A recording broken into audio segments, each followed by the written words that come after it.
나인패치 핀 쿠션을 만들기 위한 재료를 설명해 드리겠습니다. 원단 2종류 필요하고요. 방울솜 준비해 주시고요. 그리고 바느질을 위해서 실 1종류하고 핀하고 바늘, 고무골무, 가위 준비해 주시고요. 패턴을 그리기 위해서 연필하고 자를 준비해 주시면 됩니다. 자, 원단을 2종류를 준비해 주세요. 이렇게 배색을 서로 어울리게 하시고요. 하나는 진한 거, 하나는 옅은 색으로 준비해 주시고요. 자, 여기에 들어갈 본의 크기는 3 곱하기 3cm짜리 하나와 그 다음에 9 곱하기 9cm짜리 사각형을 두꺼운 도화지를 이용해서 그려주시고요. 원단의 뒷면에다가 본을 이용해서 시접 0.7을 따로 두시고요. 이렇게 본을 그려주세요. 이때 원단 뒷면에는 연필을 사용해 주셔도 되고요. 수성펜을 사용해 주셔도 됩니다.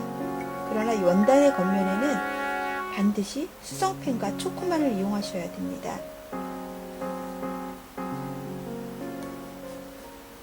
그려주시고요. 이렇게 진한 원단으로는 3 곱하기 3cm짜리 사각형을 시접 0.7을 따로 두신 다음에 5장 그려주시고요. 그리고 옅은 색으로는 4장 그려주시면 됩니다. 이렇게 각각 그려진 사각형을 핀쿠션 핀을 이용해서 우선 겉과 겉을 서로 맞대 놓고 꼭지점과 꼭지점을 시침을 하시는데 간혹 시침을 가로로 하시는 분 계십니다. 가로로 하시면 안 되고요. 이렇게 세로로 해주시고요. 지금은 길이가 짧기 때문에 이쪽 끝에 하나만 해주지만 길이가 긴 경우에는 꼭지점과 꼭지점을 먼저 시침해 주시고요. 그리고 그 길이에 따라서 그리고 중앙과 중앙 사이에 약 한 3cm에서 5cm 간격으로 시침해 주시면 좋겠습니다. 패치워크 할 때는요, 패치워크는 원단들의 색을 고려하여서 거기에 어울리는 실로 하시면 됩니다. 나인패치에서는 바람개비 시접을 배우실 건데요. 보통 이제 꼭지점에서 꼭지점까지만 바느질 하시고요. 이때 매듭은 짓지 않습니다. 매듭은 짓지 않고요.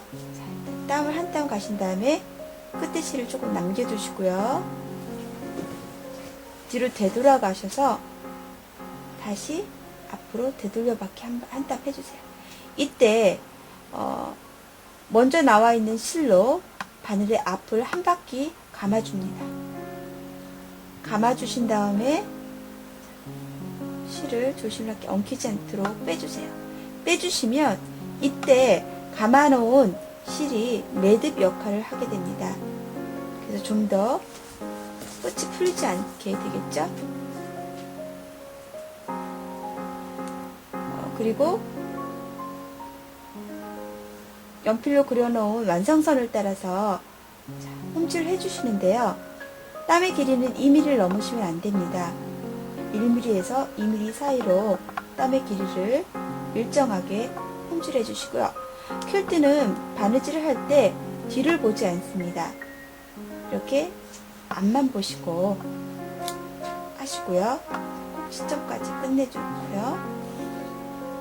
시침을 정확하게 해 놓으셨다면 뒤에 땀도 일정하게 완성선으로 바느질이 됩니다. 끝낼 때도 마찬가지로요. 되돌려 받기를 해주시는데요. 이렇게 앞에 나온 실로 바늘의 앞머리 쪽을 한 바퀴 돌려주시면 매듭이 좀 더 정확하게 그리고 튼튼하게 지어집니다. 실을 잘라내 주시고요. 이렇게 조각과 조각을 연결하는 작업을 패치워크라고 하는데요. 이렇게 패치워크 했을 때 시접은요. 보통 의류에서는 이렇게 가름소를 시접을 양쪽을 벌려놓는 가름수를 많이 하게 되죠. 그러나 퀼트에서는 가름수라는 경우는 드물고요. 보통은 한쪽으로 넘겨서 시접을 하게 되는데 이렇게 진한 원단과 옅은 원단이 있을 때는 진한 원단 쪽으로 시접을 넘기게 됩니다. 이렇게 조각 입기를 이러한 방식으로 하시는데요. 제가 먼저 만들어 놓은 조각들이 있습니다.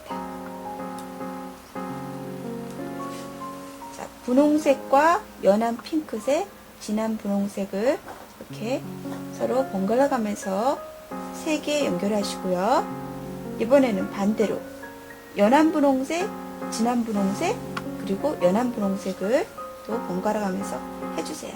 그리고 첫 번째 줄과 마찬가지로 마지막 줄도 진한 분홍색, 연한 분홍색, 진한 분홍색을 번갈아 가면서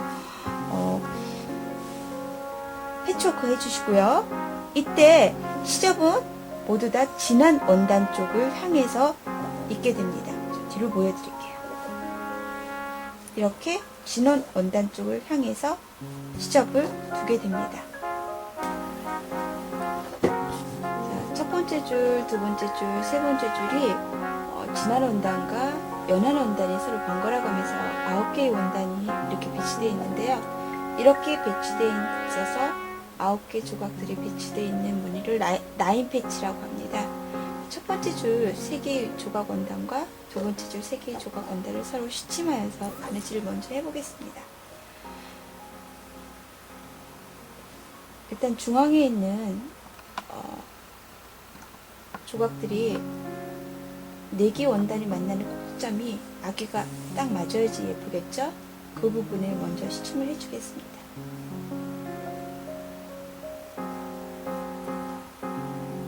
시침이 정확해야 나중에 바느질 한 다음에도 예쁘게 조각이 연결될 수 있으므로 시침을 소홀하게 여기지 마시고 정확하게 세로로 해주세요. 그리고 양쪽 끝을 시침하겠습니다.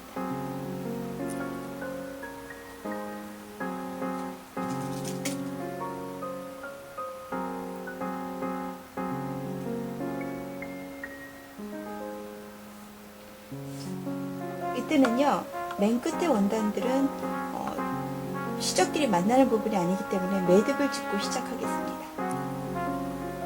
매듭 짓는 법은요, 텍스트 자료나 아니면 동영상 자료의 매듭 짓는 법을 참고하여서 보시고요. 이때는 꼭지점에서 바느질을 하시지 않고 꼭지점보다 시접 쪽에 있는 곳을 더 나아가서 바느질을 시작하겠습니다. 이쪽은 시접이 서로 여러 개가 만나서 바람개비 시접을 이루는 곳이 아니기 때문에 굳이 꼭지점서부터 바느질 할 필요는 없고요. 맨 끝에부터 바느질 하시면 됩니다. 홈질을 해가시는데요. 이때 역시 홈질 간격은 2mm를 넘으시면 안 됩니다. 이렇게 홈질을 쭉 해오시고요. 여러 땀 가셔서 한꺼번에 잘 빼주시고 손으로 잘 펴주시고요. 자, 이제 첫 번째 4개의 원단이 만나는 꼭지점에 다다르면 시침펜을 빼주시고요. 우선 바느질이 끝날 때 바늘이 앞쪽으로 이렇게 나오신다면요, 여기서 되돌려 받기를 한번 해주세요.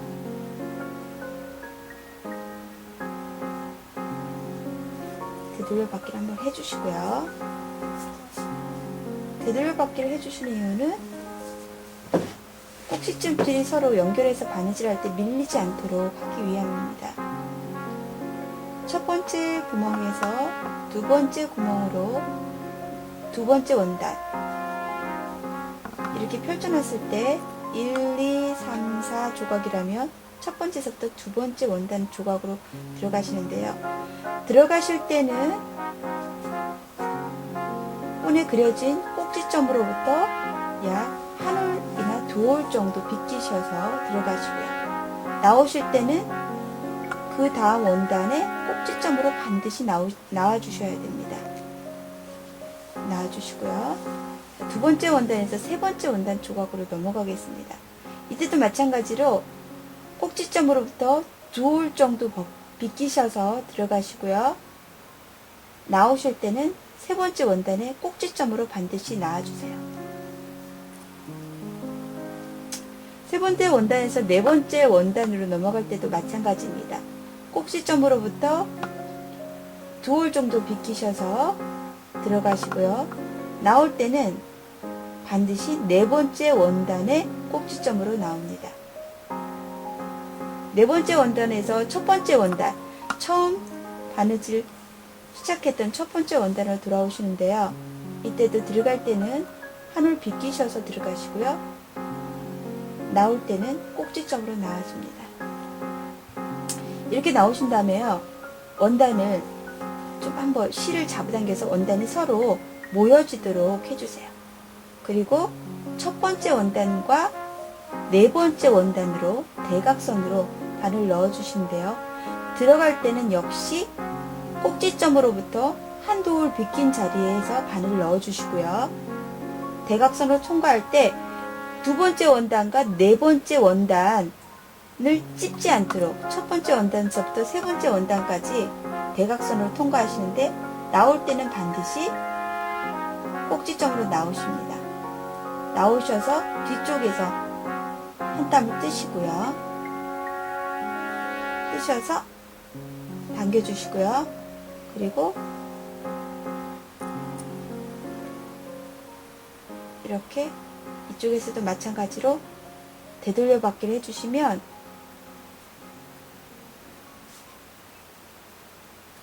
바람개비 시접을 만드시면서 생기는 구멍을 방지할 수 있습니다. 우선 가운데 칸까지만 제가 바느질을 해볼게요. 품질을 일단 해주시고요.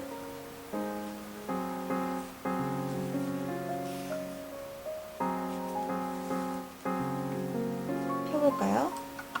일단 여기를 펴봐야 되니까 제가 여기 시침대를 뺄게요. 빼고 펴보겠습니다. 이렇게 바느질이 됐는데요. 저희가 첫째 줄, 둘째 줄에는 진한 원단 쪽으로 시접을 넘겨 주었습니다. 그렇지만 이게 가로로 다시 이을 때는 진한 원단 쪽으로 바느질을 옮겨줄 수는 없습니다.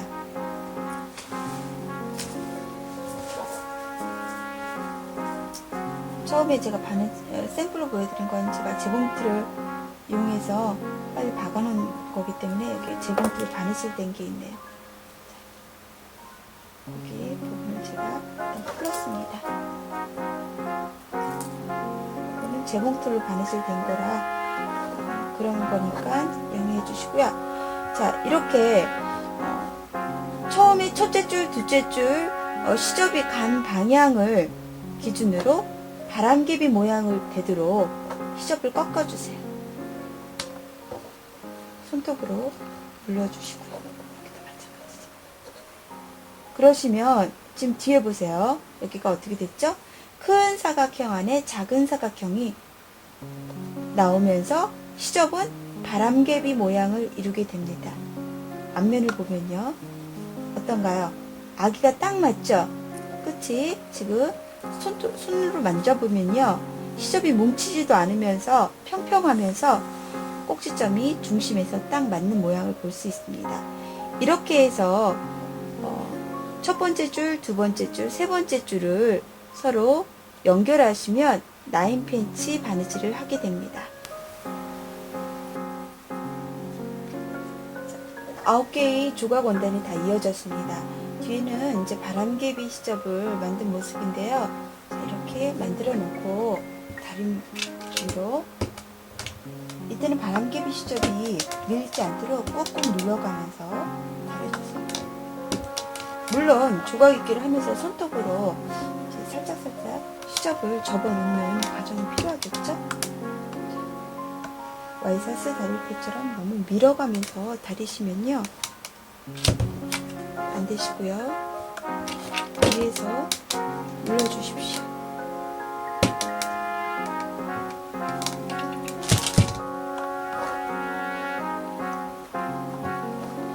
어떻습니까? 작은 사각형 4개가 이렇게 들어가 있죠? 이렇게 만들기 위한 바람개비 시접 만드는 법은 바람개비에 관한 바람개비 시접에 관한 동영상을 보시면서 다시 공부하시고요. 텍스트 자료도 있으니까 함께 공부해 주십시오. 이렇게 앞면이 다 됐습니다. 앞면이 각각의 사각형이 3 곱하기 3cm이고요. 그렇게 되면 가로도 9cm, 세로도 9cm가 되겠죠. 뒷면을 시접 0.7cm를 따로 두시고요. 9 곱하기 9cm 사각형을 그려주십시오. 큰 조각은요, 제가 미리 오려놓은 조각이고요. 이렇게 폰을 이용해서 그리셔도 되고요. 자를 이용해서 직접 그리셔도 됩니다. 이렇게 되셨으면요, 패치워크한 앞면과 뒷면의 겉길이 서로 마주됩니다. 마주되고요. 시침을 해주시는데요. 이때는 반드시 먼저 꼭지점과 꼭지점을 먼저 해주세요.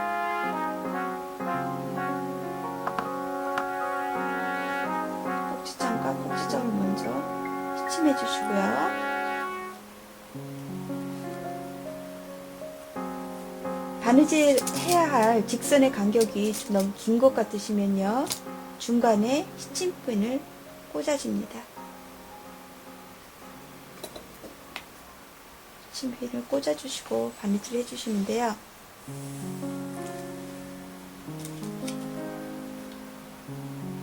이때 패치워크 쉴도 역시 원단의 색과 동일한 색깔을 이용하시면 좋습니다.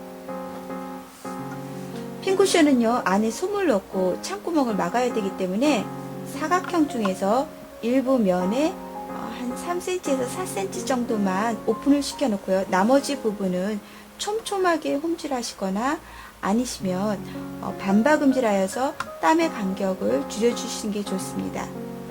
창구멍의 앞뒤로는 대박음질 해주셔서요, 나중에 솜을 넣거나 뒤집는 과정에서 벌어지지 않도록 튼튼하게 바느질 해주시면 좋습니다. 자, 제가 빠르게 하기 위해서 그냥 재봉틀로 박았는데요. 집에 재봉틀이 있으신 분들은요, 이런 가장자리는 직선 박기를 이용해서 박아주시는 것도 좋습니다. 뒤집기 전에요, 사각형의 모서리는 뾰족하게 나오기는 시접이 너무 많습니다. 그래서 여기는 대각선으로 이렇게 잘라주시면요, 나중에 이 끝이 뭉치지 않고 뾰족하게 나올 수가 있습니다. 이때 너무 바짝 잘라주시면 역시 구멍이 나겠죠? 창구멍을 통해서 뒤집어 보겠습니다. 여기에서도 나무젓가락 같은 걸 이용해서 하시면 좋고요. 연필도 좋습니다. 저는 주로 연필을 이용합니다. 물론 루프 뒤집기를 이용하시는 분도 좋습니다. 끝이 한번 나오시면 다 딸려 나옵니다. 우선 큰 부분들은요, 뒤집기를 이용해서 밀어내시고요. 뾰족한 부분은 시침핀을 이용해서 아니면 바늘 끝을 이용해서요, 당겨주시면 됩니다.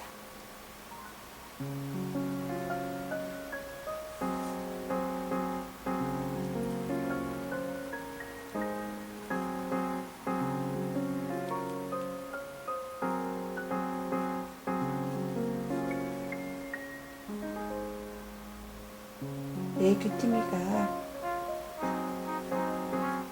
너무 뾰족하게 당겨주지 않아도 됩니다. 어느 정도 있으면 잡아당겨서 빼내주셨으면 솔기 부분을 이렇게 밀어서 손톱으로 눌러주세요.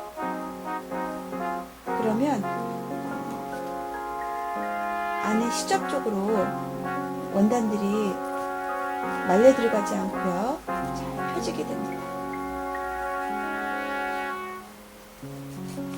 이 상태에서요, 방울솜을 넣어주세요. 구멍이 작은 위치로 방울솜을 넣어주시기 좀 힘드실 거예요. 손가락을 이용해서 방울솜을 뭉쳐가면서 넣어주세요. 이때 지금 용도가 핀 쿠션이니까요, 너무 솜을 적게 넣게 되면 핀을 꽂았을 때, 혹시 바늘을 꽂았을 때 바늘이 뒤쪽으로 나와서 핀 쿠션을 다루는 사람의 손을 다치게 하거나 누가 발로 밟는다든지 그러면 바늘이 음에 꽂히게 됩니다. 그래서 핀 쿠션으로서의 제대로 역할을 하려면요, 방울솜을 아주 빵빵하게 아주 많이 넣어주세요. 역시 방울솜을 넣는 이유는 방울솜 자체가 일단 이렇게 넣을 때는 정말 많이 들어가요. 팽팽하게 넣을 때까지 굉장히 많이 들어가는데, 일단 넣고 나면요, 그 부피가 잘 줄지 않습니다. 여러 회를 사용해도 그 팽팽함이 유지가 되므로 반드시 방울솜을 넣어주시고요. 집에 방울솜이 없으시면 구름솜을 넣어주신 다음에 사용하다가 방울솜으로 바꿔주셔도 괜찮습니다.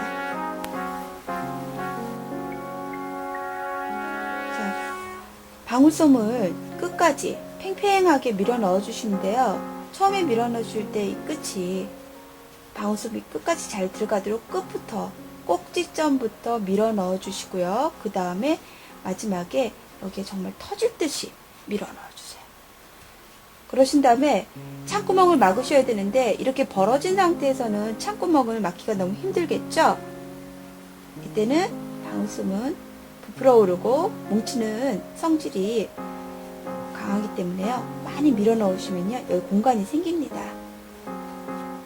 이렇게 생기신 공간에 공구르기 할 부분을, 창구멍을 서로 원단을 이렇게 반듯하게 마주 대놓고요, 수치비를 꽂아주세요.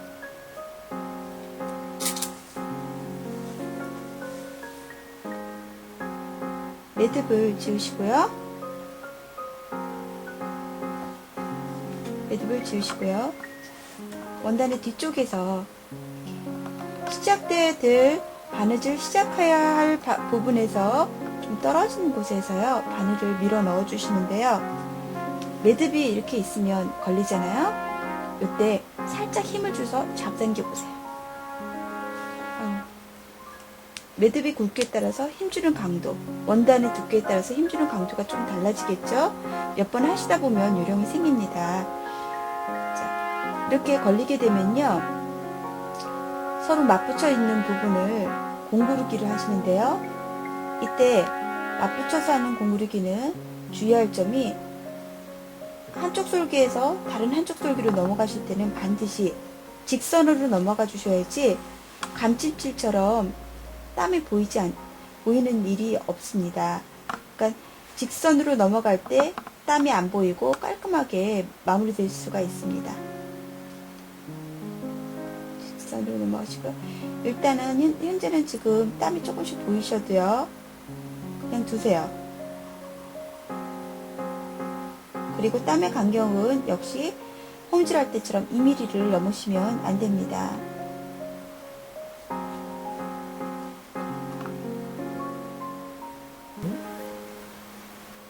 자, 창구멍을 맞붙여 공구르기로 다 막으셨으면요, 매듭을 원단에 제품의 몸판에 바늘을 놓고요,